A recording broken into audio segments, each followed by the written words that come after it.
Hey everybody, how's it going? This is a short version of the work on the harp guitar. I actually spent the afternoon working on this, and also I had a thing rigged up here where I could attach the camera, and basically I filmed about 3 hours worth of footage. Would you get off of that, please? Come on, come on. Yeah, I filmed about 3 hours of footage of working on this and me doing, well, I wasn't really intending to get instructional about it, but I did a lot of commentary while I was doing it. And, but the thing's just taking forever to upload. So, this quick attempt at making something a little shorter, it won't take so long. Basically, all I did is it's a set of high ratio locking tuners. I believe they're Jinhos. I put them on, and I put the trees back on, and the screws on the trees were pretty rusted out, so each of them got sanded with some 600 grit first. Did it in a swirl pattern. It gave it kind of a brushed steel kind of a look to it, and there was a little bit of like rust and such, just the smallest amount. And I was debating whether I should like put it on the buffing wheel and buff it out and contaminate my buffing wheel, but I decided to leave it on. It's a little bit of like, patina. It helps give the whole guitar this.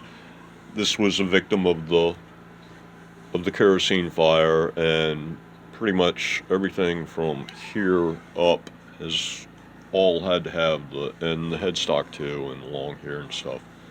It's all had to have all of the finishes had to have been repaired on it.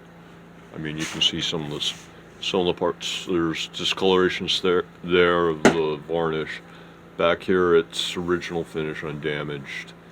There are places where it's all veneer everywhere. Veneer on the sides, veneer on the front and the back. So there's places where it cut through. I mean, all this stuff, like all this binding was just charcoal when I started. But I got it all back, more or less. So, but yeah, I just spent a number of hours.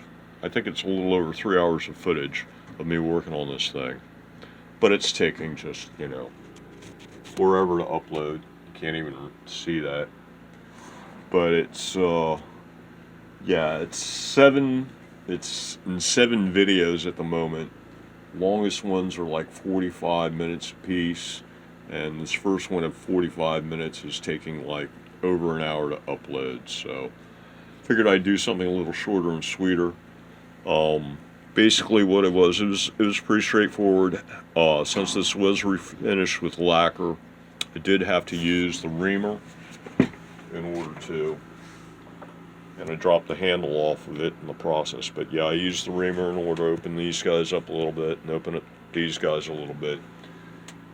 Just crack that ridge of lacquer around the top so that the tuning keys would fit in nicely.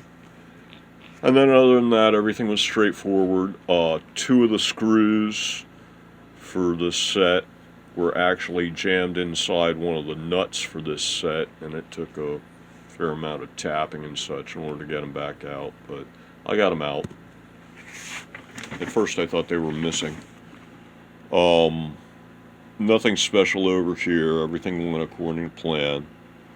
And then I started I oiled the fretboard twice, actually.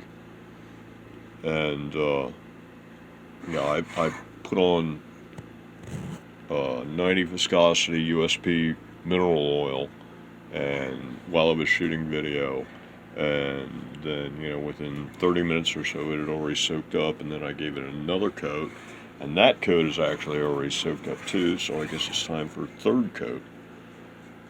Yeah, this is basically untreated wood. So this is really the first good oiling that it's starting to get get it to a non-build oil finish here. And yeah, I got as far as I was working on the number 3 string, getting this part strung up, and the OE string, which strangely enough was a wound string. In fact, the second string feels like it's wound too. Maybe it's just corroded. Oh, that's wound string. Weird, yeah. This thing does have heavy strings on it. So yeah, number 3 string broke when I was restringing. So that's where I'm at the moment. And you know, if you like to watch build videos,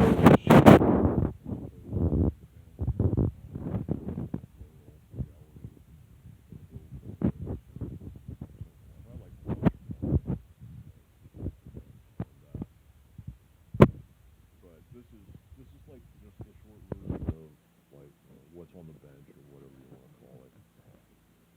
Just to give you a little something to watch at least. Yeah, I did the oil. I also hit up the parts of the bridge that I could with the mineral oil at the same time. Pins are in the way all over the place, so I couldn't do everything. And that's about all I did, except for a lot of rambling on about this and that and the other thing. Mostly guitar related. And yeah, so that's basically where this thing is at.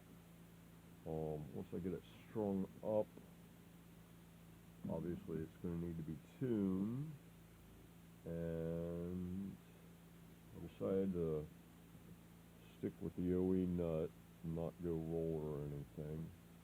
I mean, yeah, I mean it's an acoustic, man, so I don't really see a need to go roller on it or anything, or like a lock nut.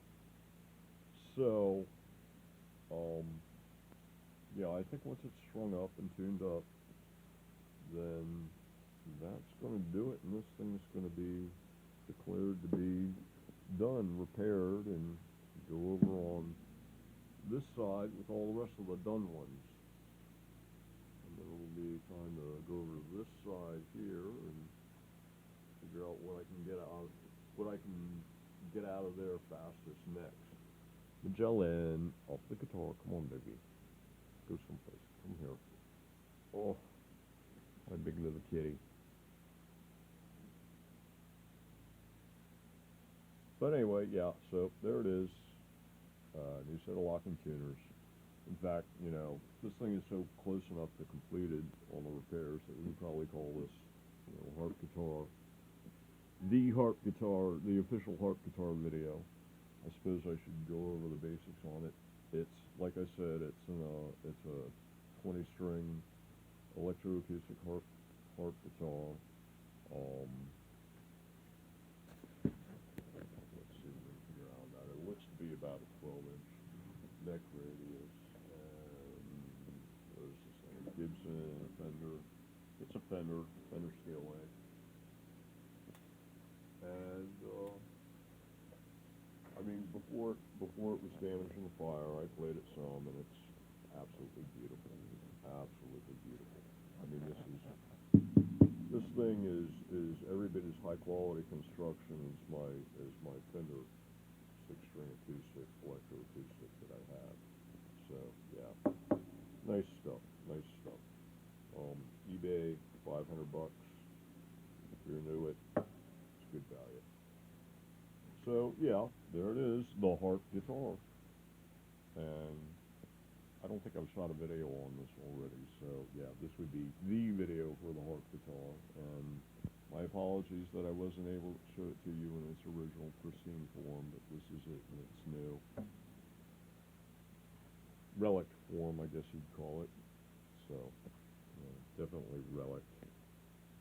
There you can get an idea of what the original binding was looking like after the fire. And that's after I got it cleaned up a bit. So this camera's just no good at close-ups. I'm shooting at low res anyway, so. But until the next one, I'll see y'all later.